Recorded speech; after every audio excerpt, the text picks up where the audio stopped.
Adquiram livros e cursos sobre a fé católica, clicando nos links na descrição. Então nós gostaríamos de falar de paternidade e de maternidade espiritual. Vai ser o tema das duas palestras que nós vamos falar. E eu gostaria de começar falando da paternidade espiritual. Por que começar com a paternidade? Porque só se entende a maternidade, por incrível que pareça, se nós tivermos um conceito claro de paternidade. Tá? De uma forma geral, nós achamos o contrário, né? Por quê? Porque biologicamente falando, o vínculo da criança com a mãe é maior. A criança passa 9 meses na barriga da mãe, né? Não passa 9 meses na barriga do pai, por mais que a gente esteja aí fazendo medidas revolucionárias para terem os dois gêneros direitos iguais, né? Não tem. Não tem condições. Então, é evidente que a ligação física, biológica da criança com a mãe é muito maior do que da criança com o pai. Só que Deus, quando se revelou, Ele se revelou como Pai. Não porque Deus seja Pai sexual e biologicamente falando. Vamos entender isso. Deus não é homem do sexo masculino. Deus Pai não é do sexo masculino. Está entendendo? Como diria o Pepeu Gomes, né? Deus é menino e menina, é masculino e feminino. Por que Pepeu Gomes faz esse negócio? Porque ele é um revolucionário e ele quer transmitir a ideia do divino hermafrodita, ou seja, de um andrógeno, entendeu? É homem e é mulher e é homem. Mas não é essa a nossa ideia de cristãos. Nós sabemos que Deus não é sexuado, porque Ele transcende essa realidade. Isto quer dizer que, atenção, Deus Pai, Ele não é Pai dentro dos limites biológicos e espirituais da paternidade humana. Em palavras pobres, vamos ter que dizer, e eu vou dizer isso, sei que algumas pessoas vão ficar escandalizadas, mas eu tenho que dizer que Deus, Pai, tem um amor tão rico que Ele contém em si mesmo toda a riqueza do amor de um pai e toda a riqueza do amor de uma mãe. Os teólogos liberais tiram disso consequências malucas. Qual é a consequência maluca? Se é assim, ora, se Deus não tem sexo, se Deus, Pai, tem toda a riqueza de um amor de pai e de um amor de mãe, consequência, podemos chamar Deus de mãe. Está vendo? Então tem teóloga, feminista, por aí, rezando, Mãe nossa que estais no céu, santificado seja o vosso nome. E o que é que nós podemos fazer diante disso? Podemos reagir dizendo, está errado. E por que está errado? Está errado porque Deus, Filho, se encarnou em Jesus Cristo, ou seja, a pessoa divina do Filho, que tinha uma natureza divina eterna, se encarnou e nasceu de uma mulher. E esta pessoa divina, nosso Senhor Jesus Cristo, na sua natureza humana,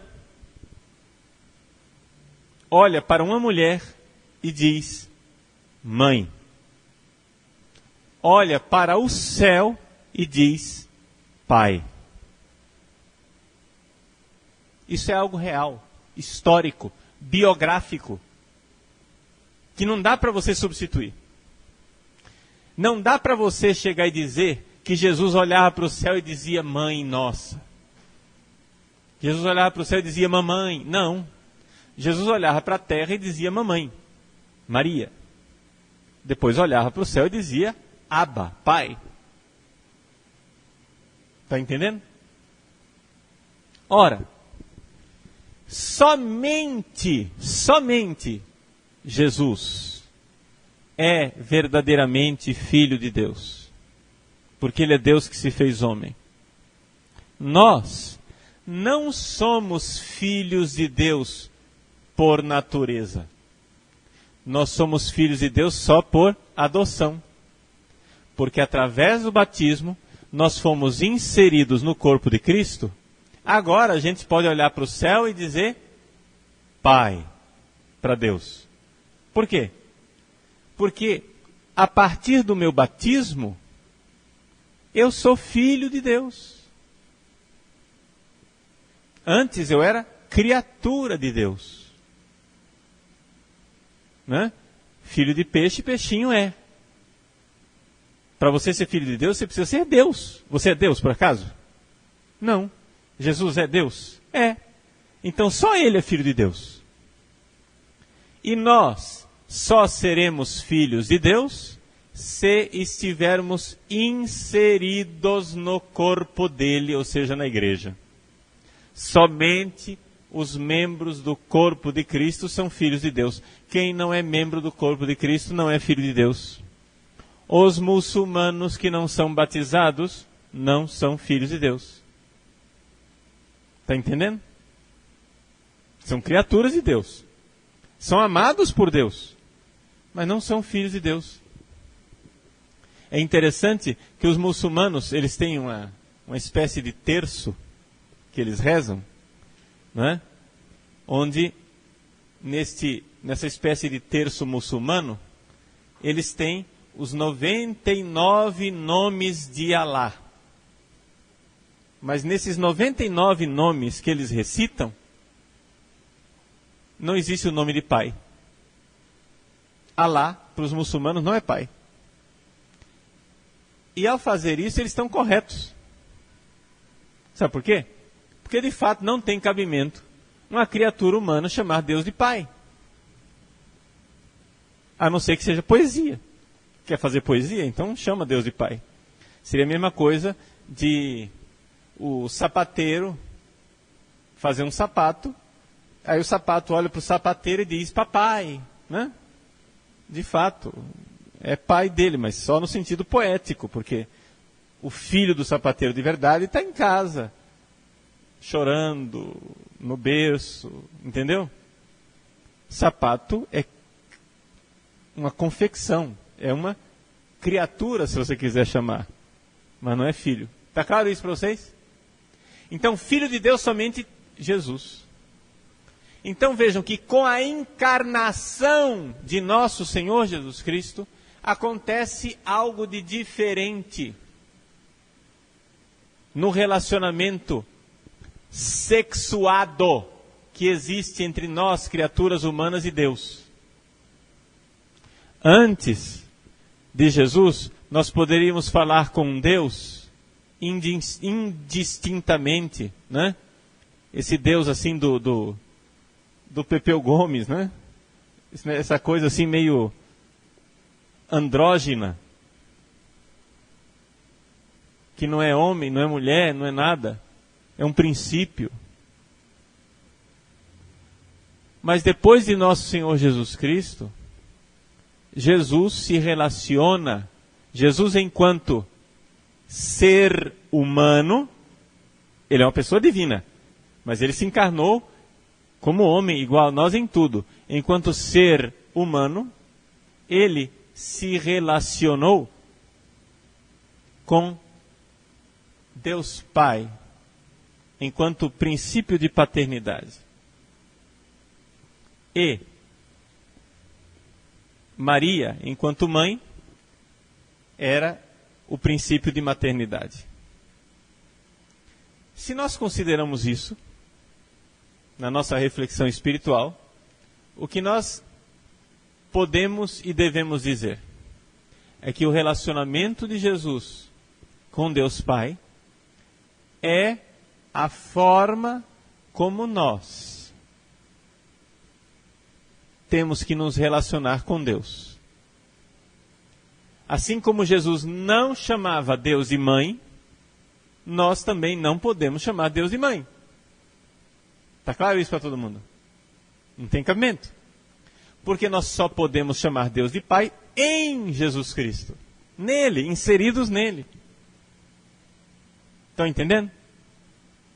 Muito bem. E aí? Vamos dar mais um passo. Jesus chamava Deus de Pai. Jesus está dizendo que Deus é o Pai dele. Mas será que isto não é um antropomorfismo? O que quer dizer antropomorfismo? Antropomorfismo quer dizer você colocar a forma humana em Deus, entendeu?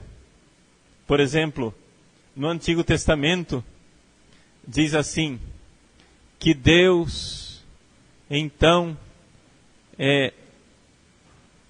com suas narinas, Deus não tem narina, entendeu? Deus, então, pegou, suponho a mão, né? Deus pegou o barro e modelou e fez Adão. Deus não tem mão. Né? Isso é um antropomorfismo. Então, existem coisas na Bíblia onde a gente trata Deus como se ele tivesse forma humana. Como se ele fosse um velho barbudo lá em cima no céu. Mas Deus não é um velho barbudo no céu. Deus é Deus. Deus não tem corpo. Não tem barba, não tem cabelo, não tem cabeça. Quem é que tem barba, cabelo, cabeça? É o Filho de Deus que se fez homem, Jesus Cristo. Mas o Pai nunca teve corpo e nunca terá. Estamos de acordo? Então a pergunta é, chamar Deus de Pai não é um antropomorfismo, ou seja, uma poesia indevida?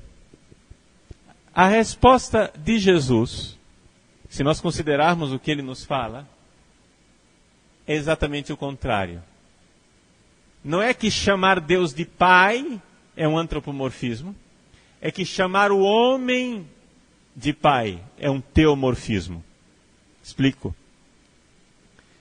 Nós, no fundo, temos que compreender que Pai mesmo é somente Deus. E todos os pais aqui da Terra, o pai do sexo masculino, né? Não estou falando da mãe, estou falando o pai. Todo pai aqui na Terra, de alguma forma, não é pai. Ou seja, ele só é pai enquanto ele é uma figura, um ícone, um vigário, digamos assim, um representante do verdadeiro pai que é Deus. Por isso Jesus diz, a ninguém chameis de pai, um só é o vosso pai, que está no céu. Para que é que eu fiz toda essa volta lá embaixo, falando de Deus masculino, feminino, de Jesus que se encarna, Jesus que fala, Deus é Pai, e agora chegar e dizer que, na verdade, somente Deus é Pai e nós não somos pais de verdade? Porque se eu quero entender o que é um pai, eu tenho que olhar para Deus. Eu não posso olhar para um ser humano. Está entendendo? A partir disso, aquela afirmação que eu fiz lá no início, que parecia ser machista, agora já não é mais machista. Qual é a afirmação que eu fiz no início? Eu disse que nós temos que partir da paternidade, porque a paternidade é o princípio de tudo. E não falar de maternidade primeiro, porque a paternidade é muito mais importante do que a maternidade. Você ouve isso, você diz, machismo. Sim, é machismo se os homens fossem pai. Mas os homens não são pai. Pai é Deus. Como diz a carta de São Paulo aos Efésios, eu dobro o joelho diante de Deus, Pai, do qual provém toda paternidade. É dele que provém a paternidade. Isso quer dizer que sempre, os pais aqui da terra, pai que eu estou falando aqui é o pai do sexo masculino, o homem. O pai aqui da terra sempre terá uma posição, de alguma forma, subordinada, inferior, secundária, diante do Pai do céu. Em resumo, São José é um grande santo, mas ninguém de nós coloca São José acima de Maria. Não é? Nós sabemos que São José é um grande santo. Não é? Algumas pessoas, alguns teólogos afirmam que São José, depois da Virgem Maria, é o maior santo. Outros reclamam dizendo assim, não, é São João Batista, porque está escrito assim, dos nascidos de mulher, nenhum é maior do que João Batista. Aí, o pessoal da teologia josefina, ou seja, a teologia de São José, né, argumenta dizendo, porém, Deus dá os maiores dons para aqueles que recebem a missão maior. São José recebeu a missão maior de cuidar do Redentor, portanto ele tinha uma glória maior, dons maiores do que São João Batista. E a experiência mística da igreja parece confirmar isso. Parece confirmar que de fato São José é maior que São João Batista.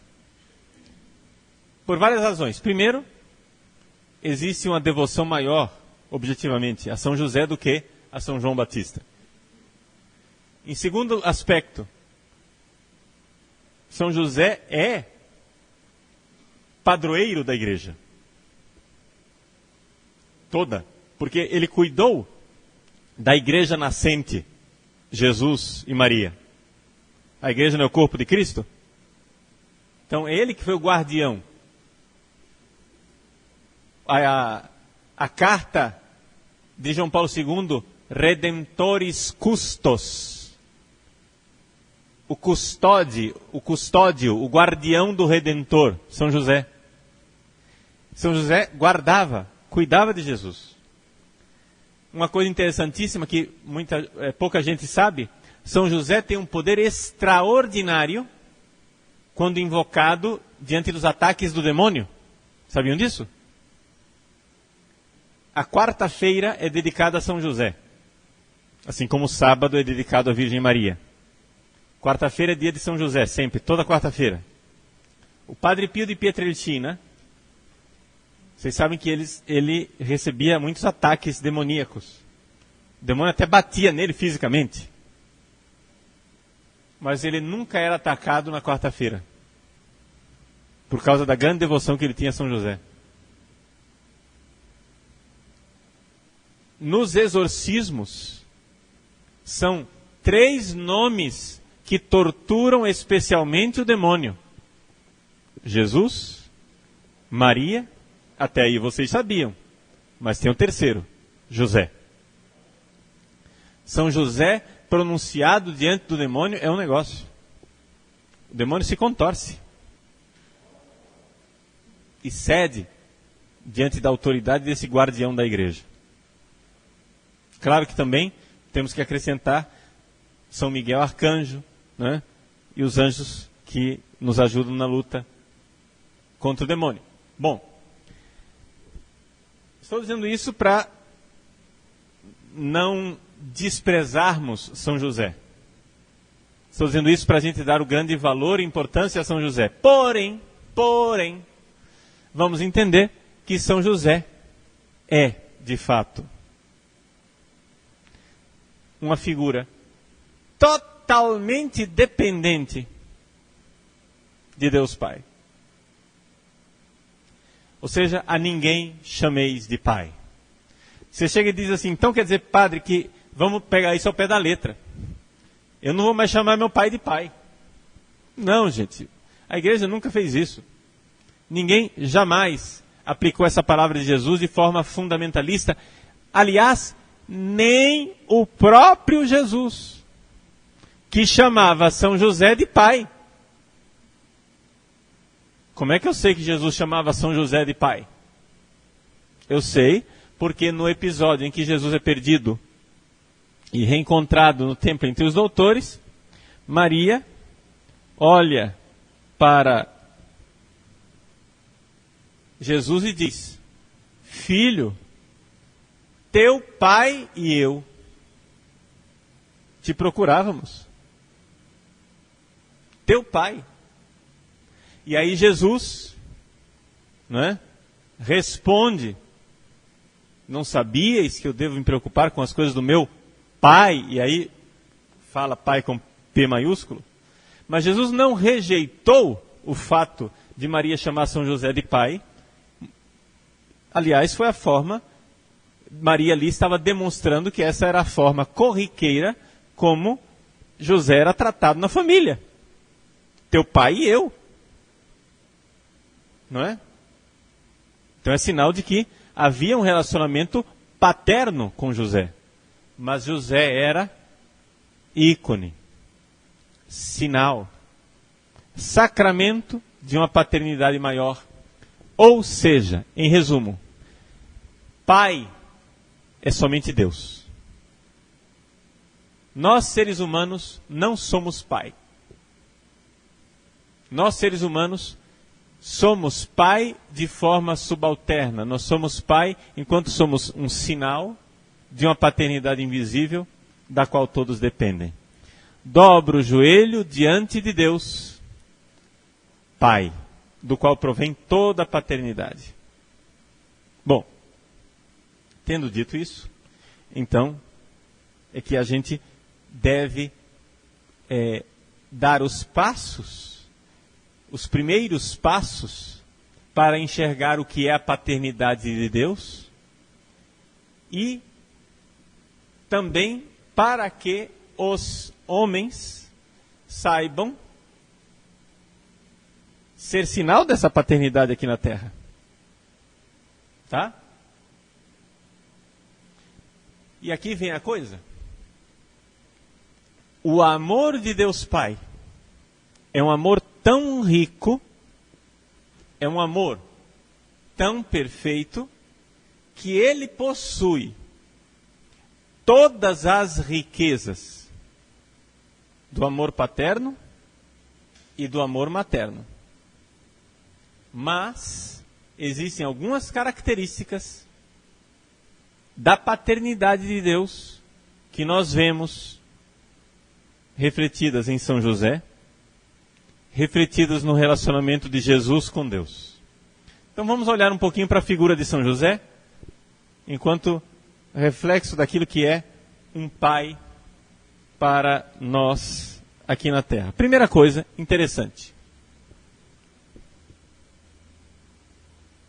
Nós temos várias músicas falando de Maria como Virgem do Silêncio. Se fala muito de Maria como uma virgem silenciosa, que acompanhava Jesus de forma discreta e silenciosa. Mas, na verdade, se tem alguém que é silencioso, é São José. Porque de Maria, nós temos várias palavras. Nós temos: eis aqui a serva do Senhor. A minha alma engrandece o Senhor, exulta o meu espírito em Deus, meu Salvador. Nós temos várias palavras de Maria. Filho, teu pai e eu. Mas as Sagradas Escrituras não nos deixaram nenhuma palavra de José. Silêncio total. As Sagradas Escrituras nunca dizem: São José então disse. Né? No entanto, as Sagradas Escrituras, principalmente no Novo Testamento, falam do sonho de José. se fala no Novo Testamento poucas vezes de sonhos. Mas mais da metade das vezes que no Novo Testamento se usa a palavra sonho, está se referindo a São José. O pai não fala muito, é silencioso, mas o pai tem um sonho para o seu filho. Então a primeira coisa que é importante nós compreendermos na nossa paternidade espiritual é que se eu sou pai espiritualmente, eu devo ser um homem que sonha os sonhos de Deus. Vejam que os sonhos de José não eram os sonhos dele. José, então, um belo dia, sentado, fumando um cachimbo, ficou pensando, o que será que Jesus vai ser quando crescer? E então, José confabulou um sonho a respeito de Jesus quando ele crescesse. Não! Ele não projeta nada. Ele não pensa nada. Ele é obediente, ele sonha os sonhos de Deus Pai. Os projetos de Deus Pai. Vai, pega a mãe e a criança e leva para o Egito. Ele vai e leva para o Egito. Chegou, volta agora porque morreu Herodes, agora você pode voltar. E ele vai. Deus dá as instruções no sonho. José, não tenha medo de receber Maria como sua esposa. Tudo em sonho. São os sonhos de Deus. Então, um verdadeiro pai aqui na terra tem esta característica. O pai é o homem dos sonhos e do futuro. Mas para ser verdadeiro pai, ele tem que assumir os sonhos e o futuro que Deus quer para o seu filho. Vamos ver isso de forma bem concreta. Um psicólogo chamado Padre Antoine Vergote, francês, ele fez uma pesquisa internacional. Em termos científicos, chama-se transcultural, ou seja, em várias culturas. Ele fez uma pesquisa psicológica, eles elaboraram um teste psicológico e foram aplicar esse teste nas grandes cidades, em Nova York, em Paris, na América, nas tribos indígenas, nas tribos da África, nos povos, nos aborígenes da Oceania, nos povos asiáticos, em todas as culturas que eles puderam ter acesso. É claro que foi por amostragem, mas o que puderam fazer de culturas diferentes, culturas primitivas, culturas desenvolvidas, culturas tribalistas, culturas civilizacionais, fizeram um teste para descobrir o que é que havia de comum na figura de pai em toda a raça humana. Ou seja, algo que não fosse cultural. O que é que um ser humano, independente da cultura, independente dele ser de matriz europeia, ou tribal africana, ou então da Ásia, ou ser um aborígene, ou ser um índio, independente da cultura dele, o que é que um ser humano pensa de um pai? Um dos dados que apareceu a respeito do ser humano, enquanto pai, é que o pai está ligado ao futuro. Ou seja, a ideia da mãe, a mãe é o passado da criança. A mãe é a raiz. A mãe é o útero. É o aconchego para o qual a criança quer voltar. Mas a figura da mãe está voltada para um passado. A mãe, de alguma forma, o vínculo entre a criança e a mãe, se ele é excessivo, isso é sempre visto como um regresso. Está entendendo? Ou seja, a criança mimada, a criança insegura, a criança que está muito ligada à mamãezinha, é uma criança que não cresceu. Não que a mãe seja coisa ruim, não estou dizendo isso. Ela é necessária. Mas o excesso de vínculo da mãe demonstra o quê? Demonstra uma ausência de pai. E a ausência de pai é o quê? Falta de futuro, de desafio para o futuro.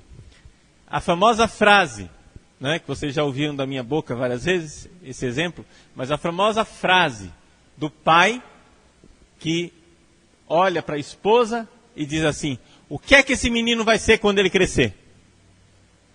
Isso transmite exatamente a missão de um pai. O pai é aquele que é responsável por pensar o futuro da criança. A mãe, ela é a raiz que dá aconchego. Faltou um dos dois, a criança fica desequilibrada, tá entendendo? Os dois são necessários. Nós vamos ver depois na palestra, quando nós falarmos da mãe, do papel espiritual da mãe, nós vamos ver que a mãe também é necessária. A mãe também é importante. Não estou desprezando a mãe. Só estou dizendo que pai está voltado para o futuro. Então, quando eu olho para São José, enquanto ícone de Deus Pai, do qual provém toda a paternidade, eu vejo, coincidentemente, e eu diria que não é coincidência, né?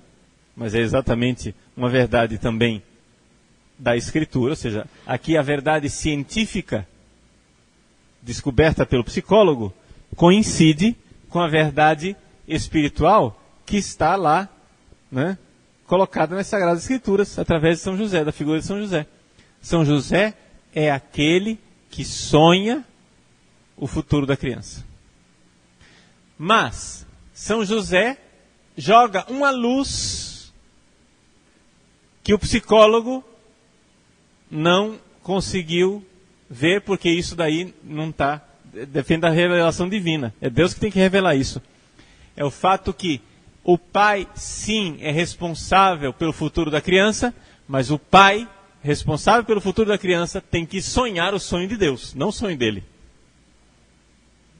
Está entendendo? A ninguém chameis de pai, isso quer dizer o seguinte: nenhum homem, nenhum ser humano é responsável por sonhar o seu futuro. O pai está aí colocado ao lado da sua mãe para desafiar você para o futuro, mas nenhum ser humano deve sonhar isso para você. O ser humano deve sonhar o sonho de Deus. Então o pai deve ser obediente e submisso. E deve ser o guardião desse sonho. Então existe essa realidade do pai enquanto guardião do sonho de Deus. Isso é muito importante. Tá? Então, se ele é o guardião do sonho de Deus, de alguma forma, o pai, ele tem que lidar com o filho rebelde que não quer seguir o sonho de Deus. Jesus não era rebelde. Nesse ponto aqui, não dá para a gente fazer uma comparação, porque ele não tinha pecado original. Era filho de Deus, era Deus feito homem, era perfeito, portanto, não tem esta rebeldia. Mas, vejam, Jesus não precisava disso, mas se nós olharmos, veremos também que existe uma outra verdade descoberta lá pelo padre Antoine Vergot a respeito da figura de pai. O pai é lei. E isto Deus Pai manifesta claramente no Antigo Testamento. Vejam como é que Deus Pai começou a se manifestar. Olha para a figura de Deus, como ele se revelou para Abraão. Para Abraão, Deus ainda não se manifestou como sendo pai. Mas Deus escolhe Abraão para ser o pai de muitos povos, né? Abraão, pai de muitos povos. E Deus põe um sonho para ele. Vai, Abraão, sai da tua terra. Isso é típico do pai. Desafia.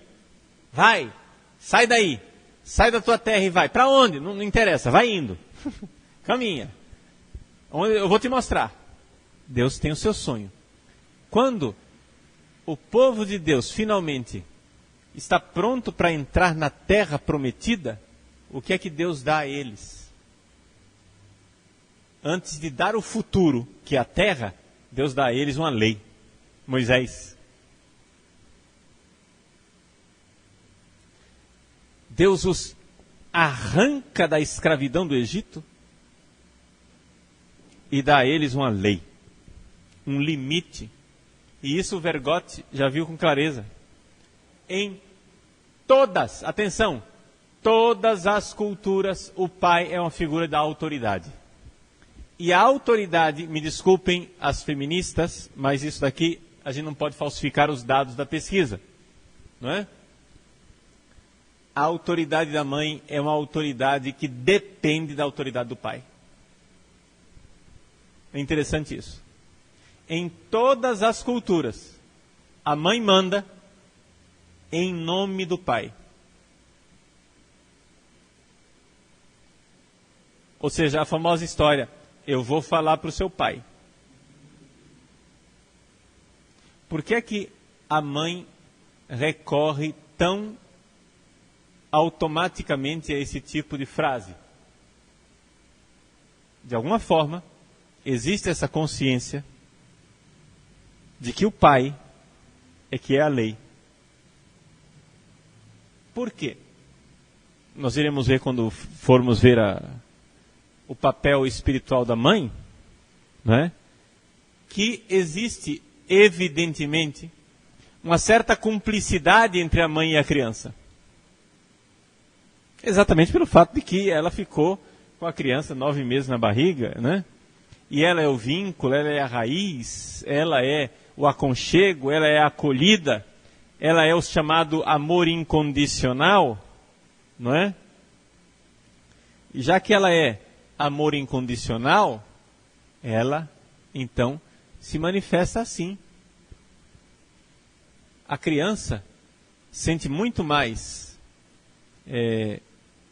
respeito pelo pai. Por quê? Porque o pai é esse intruso no relacionamento. É aquele que vem acabar com o barato. A mãe e a criança estão lá, feliz da vida, a criança no colo, não sei o quê, né? Se dependesse da mãe, a criança nunca saía de casa. O pai vem cortar o barato e dizer, ô, guri, sai daí, vai, cai fora daqui. E o pai joga, desafia a criança para o mundo. Não é? Essa figura é importante. Por que é que os nossos jovens hoje em dia crescem tão inseguros com relação ao seu futuro e com relação às suas decisões? Falta de pai. Não é? Ausência de pai, de alguma forma. Por quê? Porque, veja, os pais hoje em dia, o pai do sexo masculino, quer agora ter um relacionamento de cumplicidade, do mesmo jeito que a mamãe. Então a criança termina tendo duas mães, uma com barba, outra sem barba, né? Entende? Então, alguém tem que ter a figura de pai. Vejam, Deus diz para Abraão, sai da tua terra, ó, sai de casa. O pai desaloja, está entendendo? Vai. Inclusive isso é verdade em Deus. Deus manda Jesus para fora de casa, por assim dizer. E ele se encarna. Está entendendo? Faz parte da figura do pai mandar o filho sair de casa. Desafiar para que ele saia de casa. Desalojá-lo do útero, do aconchego. Sai da tua terra e vai onde eu te mostrarei. O sonho do pai, o futuro, o desafio para o futuro. Mas é um desafio que antes desse sonho se cumprir, ele te dá uma lei. Não pode. Os mandamentos. E tem outra coisa. O pai dá uma lei, Deus Pai dá uma lei e ainda diz assim, e é o seguinte, e você ainda tem que amar a mim. Ame-me. Ele é ciumento. De um ciúme virtuoso. Por que é que o ciúme de Deus é coisa boa? A gente sabe que o ciúme humano é uma doençazinha, né? Ciúme é coisa ruim. E por que é que Deus ter ciúme de nós é bom? Porque existem dois tipos de ciúme. O ciúme onde a pessoa egoisticamente só pensa em si. Por exemplo, a mãe que vê o filho namorando. O que é que ele quer com aquela sirigaita, né? O que é que ela está dizendo? Ela está dizendo assim, e eu como é que eu fico? Entende? E eu, nessa história? Eu deixo de ser a mulher da vida dele. Porque, é claro, né, na infância, a mãe ocupa esse lugar. Na infância, a mãe é a mulher da vida do menino. Mas depois que ele casa, ela não é mais a mulher da vida dele. Não é? Então vejam só. Esse tipo de ciúme é um ciúme ruim. E qual é o ciúme bom?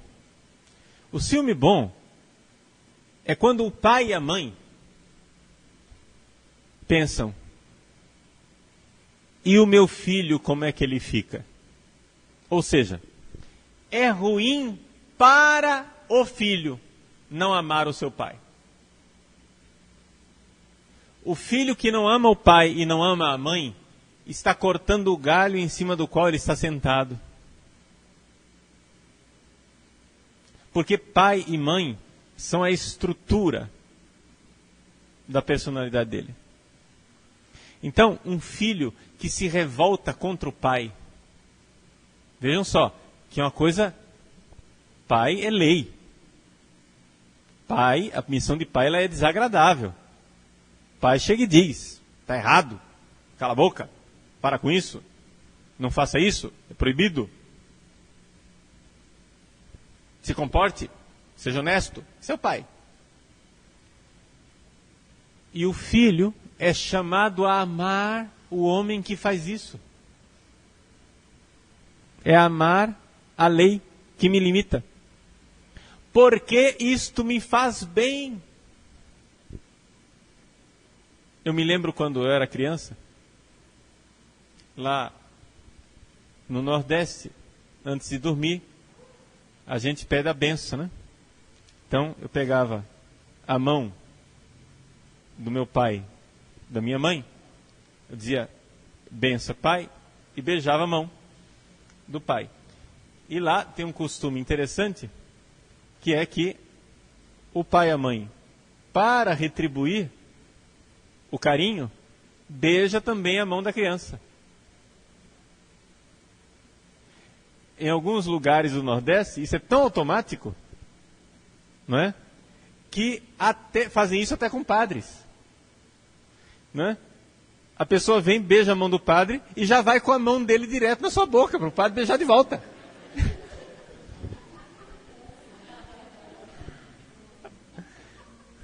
Que para nós é estranho aqui, né? A gente não está acostumado a isso. Mas, o beijo de retribuição. Bom, eu me lembro claramente quantas vezes eu apanhava da minha mãe. E depois beijava a mão que batia em mim.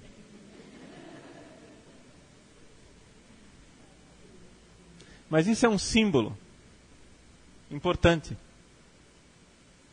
Beijar a mão que bate em mim. Não é masoquismo. É a realidade de reconhecer o serviço que é a lei que me limita. Se hoje eu não estou num presídio, se hoje eu não estou perdido, eu devo ao limite que puseram em mim, na minha infância. E os revolucionários sabem muito bem o bem que isso faz, e é por isso que eles passam leis proibindo castigar as crianças, né?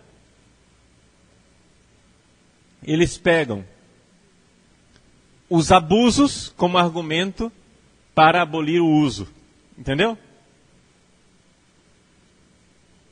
Então, é como se a pessoa pegasse assim: ah, fulano dirigiu embriagado, logo está proibido a venda de álcool no país inteiro. Entende? Você pega um abuso para proibir o uso. Ah, existem pais que espancam crianças que vão terminar na UTI e morrem, etc. e tal. Gente, isso é um abuso. Mas não quer dizer que eu não possa ter o uso. Umas palmadas nunca fizeram mal a ninguém. Tá? Estou dizendo, o único método que tem de limitar uma criança é a palmada? Não. Existem outros métodos? Existem. Mas na nossa cultura já está tão impregnada essa realidade de dar umas palmadinhas na criança que isso não é problema nenhum. Tá? Isso não é problema nenhum. Agora, os revolucionários sabem o bem que faz colocar um limite numa criança. Só por curiosidade biográfica, para dizer, eu falei da minha mãe bater em mim porque é interessante, meu pai nunca bateu em mim. Para dizer que ele nunca bateu em mim, para não dizer um absoluto, nunca bateu em mim, teve uma ocasião em que minha mãe estava fora de casa, não é? E aí eu estava fazendo arruaça debaixo da pia do banheiro, fazendo barulho, não sei o que, nós estávamos brincadeira com água, entendeu? Guri, estavam brincando de carrinho, sei lá o que, com 2, 3 colegas, e terminamos debaixo da pia do banheiro com história de água, fazendo construção, sei lá, uma maluquice dessa. E nós fazendo barulho, e meu pai estava com um amigo em casa, conversando assuntos lá de negócios. E a gente fazendo barulho. Ele mandou fazer silêncio. E a gente continuou fazendo barulho. Chegou um certo momento, ele se levantou, foi até o banheiro, me deu um cascudo, e voltou para a sala. Acabou. Esse foi o espancamento que eu tive do meu pai. Né? Mas aquele único e econômico cascudo valeu mais do que 500 surras da minha mãe. Por quê? Porque a figura da autoridade é sempre o pai. Eu aprontar em casa e minha mãe bater em mim não era grande coisa. A arma atômica é quando ela dizia, vou contar para o seu pai. Aí o negócio ficava feio. Entende? Porque a ideia de decepcionar o meu pai, a ideia de ele desaprovar o que eu fiz, entende? Me limitava muito mais. Eu vi na minha família a autoridade, claramente a autoridade da mãe, exercida como autoridade secundária, dependente do pai. E é geralmente isso, culturalmente é isso. Hoje podemos viver de outras formas, etc. Eu não estou dizendo que tem que ser assim, mas estou dizendo a partir desses estudos que as coisas são naturalmente assim. Ok? Então, o pai, ele é futuro, ele é lei. E é muito importante a gente ver isto em Deus Pai, que habita em luz inacessível. Existe uma certa solidão em ser pai e existe uma certa ausência do pai. Tá? E esse certo retraimento do pai não é tão, digamos assim, prejudicial. Vou tentar explicar o que eu estou dizendo. Existe a famosa história do pai ausente, né? Pai ausente e filho carente. É verdade. O pai precisaria estar mais presente. A ausência do pai é uma consequência ruim da nossa sociedade mais moderna, da sociedade industrializada. Ou seja, numa sociedade agrária, o pai estava mais em casa. Por quê? Você está lá na fazendinha, né? O pai mora com a família, etc e tal, então ele sai para a roça para trabalhar, mas volta para almoçar em casa, etc. Tudo é muito perto. E ele leva os filhos para a roça também junto, voltam. Quer dizer, existe um certo companheirismo do filho que nasce e vai, de alguma forma, sendo conduzido com a presença do pai. Essa presença do pai, ela é importante, boa, necessária. Não estou dizendo que o pai não deve ser presente. Deve ser presente também. Mas existe no silêncio de São José um sinal também de um certo silêncio que está na própria paternidade de Deus. Vejam o grande silêncio de Deus Pai na cruz de Cristo. Meu Deus, por que me abandonaste? Não é? Onde o pai parece ali totalmente ausente. São Paulo fala que Deus Pai habita em luz inacessível. Por que é que o pai é ausente assim? Bom, a primeira coisa nós precisamos entender o seguinte, que as três pessoas da Trindade, a única que nunca se manifestou no mundo foi o Pai. O Filho se encarnou, o Espírito Santo foi derramado em Pentecostes, mas o Pai nunca veio ao mundo.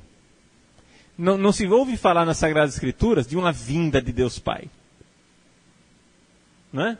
Ele permanece habitando em luz inacessível. Ele envia ao mundo os seus dois paráclitos, o Espírito Santo e o Filho. Ele envia ao mundo esses dois braços, digamos assim, para abraçar o homem. Mas ele permanece habitando em luz inacessível. Tá? Essa realidade do Pai que permanece habitando em luz inacessível é algo positivo. Por quê? Porque se Deus Pai se manifestasse tal qual Ele é, de alguma forma nós seríamos tolhidos na nossa liberdade. Quando as pessoas veem Deus, Deus é uma verdade tão grande que a gente perde a liberdade. É uma realidade tão atraente, digamos, para vocês entenderem, nós temos um período para exercer a nossa liberdade que é aqui durante essa vida, está entendendo? É aqui que a gente vai escolher Deus ou rejeitar Deus, é nessa vida aqui. Quando nós estivermos diante de Deus, se você entra no céu e você contempla Deus face a face, a partir dali, a liberdade não é mais uma escolha, ela é uma realização.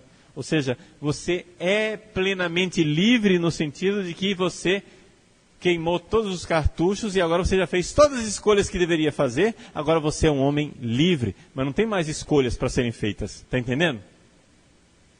Então, é necessário que Deus se esconda, de alguma forma, para que eu possa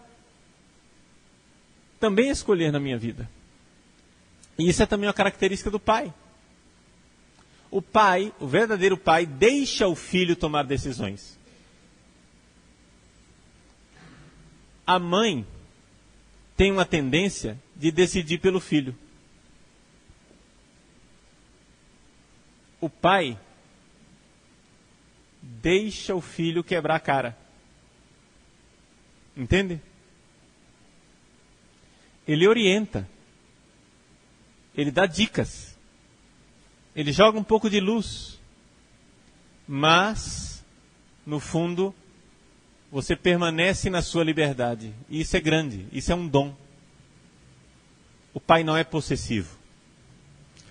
A figura do pai, na parábola do filho pródigo, é luminosa. Pai, dá a minha parte que me cabe da herança. Pois não. Porta da rua, serventia da casa. Pode ir. Some. Isso é o pai. Deixa o filho sair.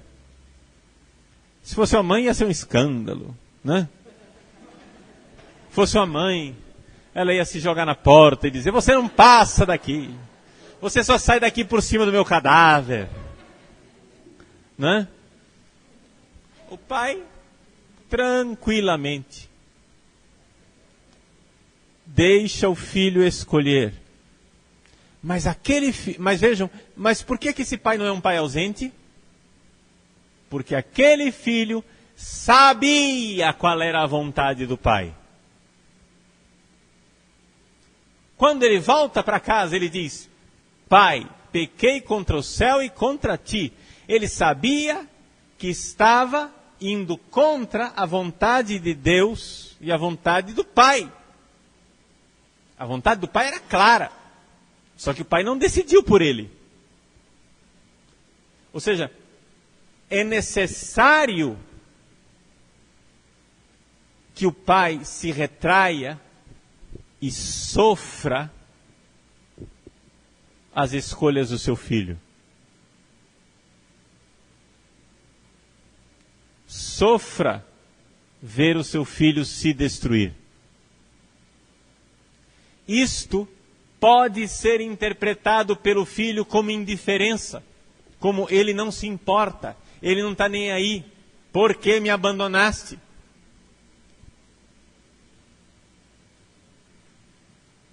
Mas não foi Deus quem abandonou a nós, pecadores. Não estou aplicando isso a Jesus, não, pelo amor de Deus, tá? É nós. Não foi Deus quem abandonou a nós, pecadores, mas fomos nós quem o deixamos. O Pai nunca está longe de nós, nós é que vamos para longe dele. Mas ele respeita, ele deixa, ele permite. Então vejam essas características de um pai. O pai não dá as coisas prontas. É interessante isso, digamos assim, essa tensão aparentemente contraditória. Ele é a lei e ao mesmo tempo é ele quem possibilita a liberdade. Dá para entender isso? Exatamente porque eu tenho leis, exatamente porque o pai é a fonte da lei, é por isso que ele tem que se retrair um pouco para não ser uma ditadura opressora que tudo controla, tudo decide. Porque seria excessivo que o pai fosse muito presente. Uma presença excessiva do pai iria neurotizar a criança.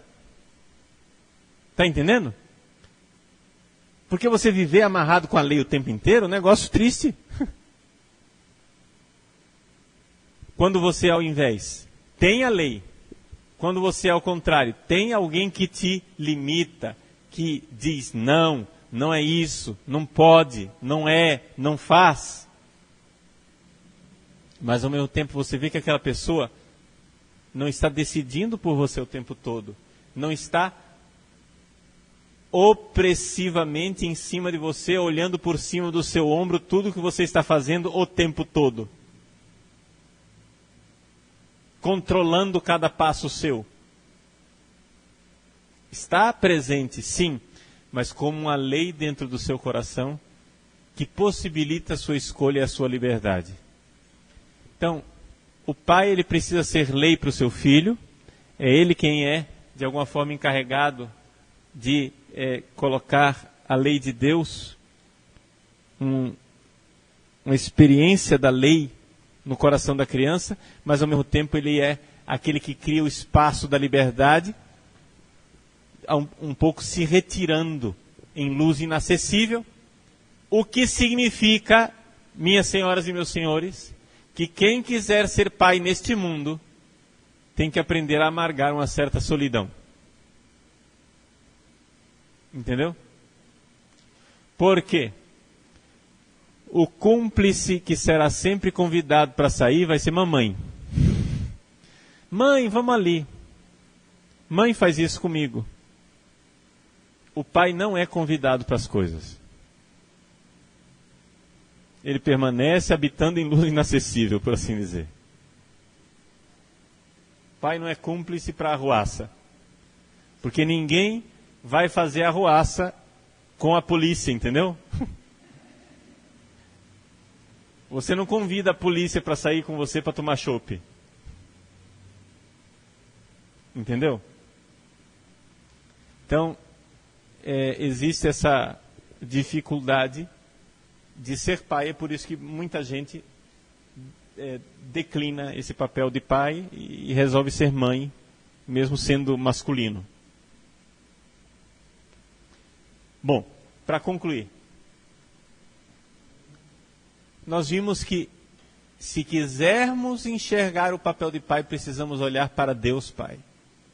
E que o pai aqui da terra, não é? Na verdade é somente ícone desta realidade. Portanto, atenção, não quer dizer que nossas famílias devem ser guiadas pelo machismo, ou seja, pela figura paterna do sexo masculino. Mas as nossas famílias devem ser guiadas, sim, pelo Pai. Deus Pai, do qual provém toda a paternidade. Algumas traduções de Efésios colocam: dobra os joelhos diante de Deus Pai, do qual provém toda a família. Porque a palavra que está lá no grego é paternidade, mas pode ser traduzido como família também. A família provém do Pai, né? De Deus Pai. Agora, sabendo que Deus Pai é o centro de nossas famílias, então o pai terrestre pode exercer um papel importante de orientação na medida em que e na proporção em que ele seja realmente um ícone dessa realidade. Está entendendo? Ou seja, se Deus Pai, verdadeiramente, eu vejo Deus Pai na atitude daquela pessoa, ele realmente é o Pai, é uma coisa. Mas se ele é um beberrão, entendeu? Um cara sem lei, sem moral, é evidente que ele não pode ser a figura do pai, o ícone do pai. Portanto, um pai que age e reage assim perdeu toda a sua autoridade. Entendeu? Então, muito cuidado quando a gente diz que o pai é o centro da família, porque depende muito da capacidade que aquela pessoa tem de exercer aquilo que é o verdadeiro pai. Ou seja, o homem temente a Deus. É verdadeiro pai quem é como São José. O homem obediente e temente a Deus, que sonha para os seus filhos, mas não os seus sonhos, os sonhos de Deus. Que dá para os seus filhos um futuro e os convida, os desafia para um futuro, mas não o seu futuro que ele construiu, o futuro de Deus. Que dá aos seus filhos uma lei, mas não uma lei baseada nos seus caprichos, nas suas veleidades, no seu arbítrio, mas dá aos seus filhos uma lei que é a lei de Deus. Aquele que, de alguma forma, se retrai para deixar Deus brilhar na vida daquela pessoa. Portanto, que de alguma forma se retrai na penumbra, num certo silêncio, numa certa luz inacessível, para poder ser o reflexo de uma realidade maior que é Deus. e com isso possibilita a nossa liberdade, nos capacita às livres escolhas e à nossa realização pessoal. Esse seria o papel espiritual do pai. E aí é que nós vemos o quanto ser pai é algo espiritual. No mundo animal não existe paternidade. No mundo animal não existe esse papel de pai como nós o descrevemos aqui. Isso é uma realidade do espírito, que vem de Deus, Pai, e que pode ser vivenciada nos seres humanos. Mas que não é, de forma alguma, algo biológico. Não está ligado à animalidade. Não está ligado à corporeidade. Embora possa ter na teologia do corpo sinais disso daí. Isso nós vamos deixar para o próximo encontro, dia 11, não é? Quando nós falarmos do papel espiritual da mãe, ok? Porque aí vamos falar do papel espiritual da mãe e depois vamos ver o reflexo. Levando em consideração essa figura do pai e a figura da mãe, vamos ver como é que isso se encaixa na teologia do corpo, ok? Então, ninguém viu a Deus. Aquela aparição de Deus para Moisés, na verdade é aparição nenhuma, ou seja, é exatamente o contrário. Demonstra o quanto o homem não pode ver a Deus e continuar vivendo. Por quê? Como é que Deus apareceu para Moisés? Deus avisou, olha, você não pode me ver, senão você morre. Então Moisés entrou numa caverna. Ficou olhando para o fundo da caverna, de costas para a entrada. Deus colocou a mão, antropomorfismo, né? Colocou a mão na entrada da caverna e passou. Depois que ele passou, quando Deus já estava de costas, antropomorfismo, ele retirou a mão. E o reflexo de Deus de costas bateu no fundo da caverna e iluminou o rosto de Moisés, que ficou brilhante. Bom, toda essa complicação para dizer o quê? Moisés não viu Deus face a face. Entendeu? Ninguém viu a Deus a não ser aquele que desceu de Deus, Jesus. Vejam, dentro da nossa cultura brasileira, a religiosidade está mais ligada com a mãe do que com o pai. Também porque, na nossa cabeça, religião é coisa de mulher. Mas isto é exatamente um sinal da decadência de nossa cultura. Nas culturas antigas, é exatamente o contrário. O que eu não digo que seja correto. Daqui a pouco eu coloco a visão cristã da coisa. Nas culturas antigas, religião é coisa de homem. Na sinagoga, por exemplo, tradicional, quem entra na sinagoga e lê a Torá são os homens. As mulheres, elas ficam numa repartição especial, olhando pelas grades o que está acontecendo lá dentro, mas elas não entram na sinagoga. Sinagoga é coisa de homem. Não é? Também, na religião muçulmana, etc., etc., o protagonista da religião é sempre o homem, e não a mulher. Nós, que vamos caminhando para o ateísmo cada vez mais, não é? De alguma forma vemos que as coisas que realmente são sérias e importam não tem nada a ver com a religião. E essa é a mentalidade que está na nossa cultura. Então, religião é para quem não tem o que fazer da vida. E aí, então, sobram aquelas senhoras aposentadas, né? Que já, por distração, rezam o terço, né? Assiste novela, reza terço, vai à novena. Então, essa é a mentalidade errada e geral que existe.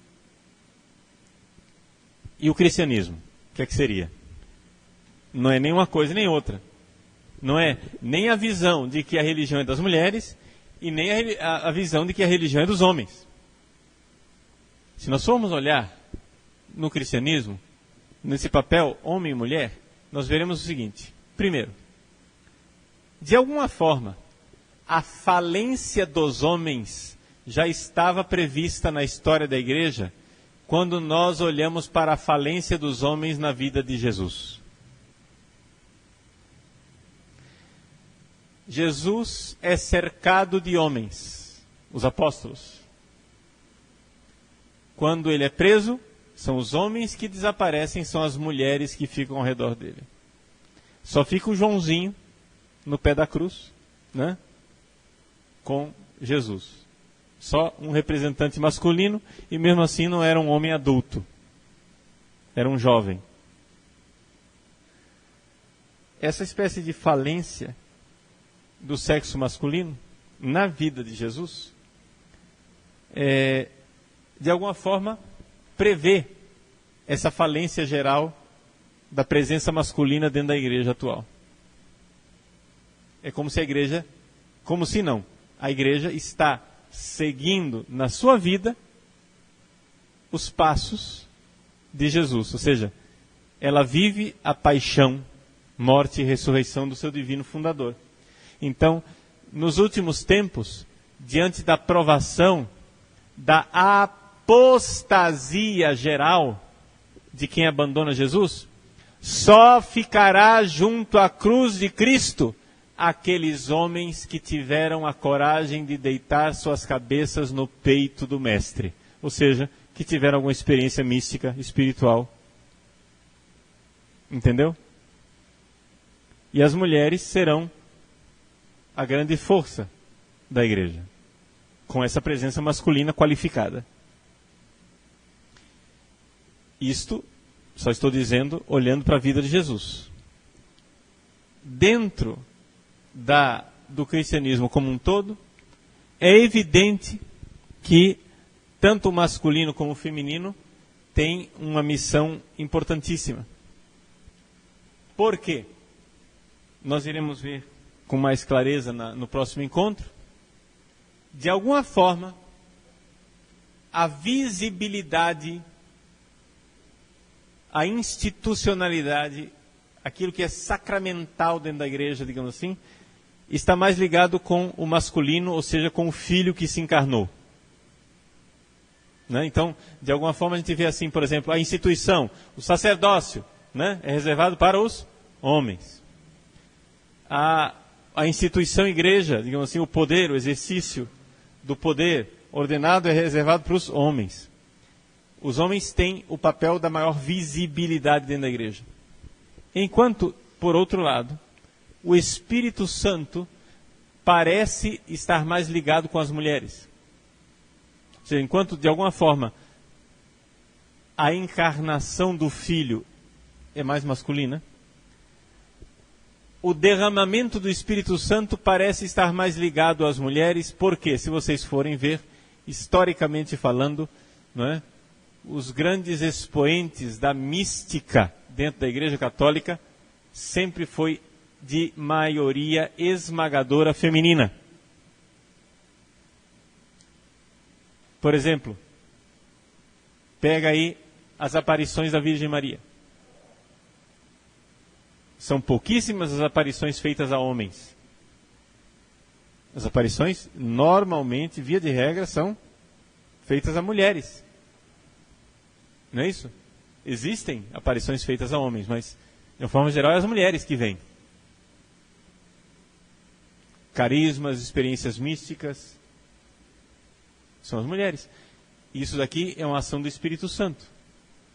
Então, parece que, de alguma forma, dentro da igreja, para nós termos uma eclesiologia equilibrada, nós precisamos desses dois princípios que parecem estar ligados ao princípio masculino e feminino.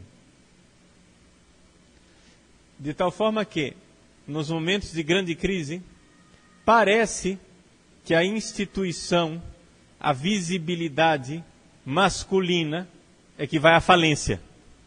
Então nós vemos aí, as grandes crises da igreja são crises do clero, da traição de padres, de bispos, é a falência do masculino. Enquanto a igreja se segura ainda pela presença dos dons espirituais, da mística, da aparição, entende? Das aparições, dos carismas. Agora, isso daí, gente, é uma situação de crise. Ninguém está dizendo que esse é o ideal da igreja. Entende? O ideal da igreja não é a paixão. O ideal da igreja é a ressurreição. Quando então, em Pentecostes, né, tanto os homens como as mulheres recebem o Espírito Santo. Está entendendo? Mas, então, este ideal, que seria o princípio mais masculino, mais feminino, num certo equilíbrio, parece que depois, nos momentos de crise, desaparece. E aí vem a falência institucional, e é o Espírito Santo quem tem que segurar um pouco as coisas. Embora, é claro, também o papel institucional também continua de pé, né? Não tem dúvida nenhuma. Pedro nega Jesus, mas depois ele se converte e é ele quem sai no dia de Pentecostes para testemunhar, né? E para falar da ressurreição de Cristo com coragem e com bravura. A relação entre o pai e o sacerdócio, ela é real, muito concreta, paternidade espiritual.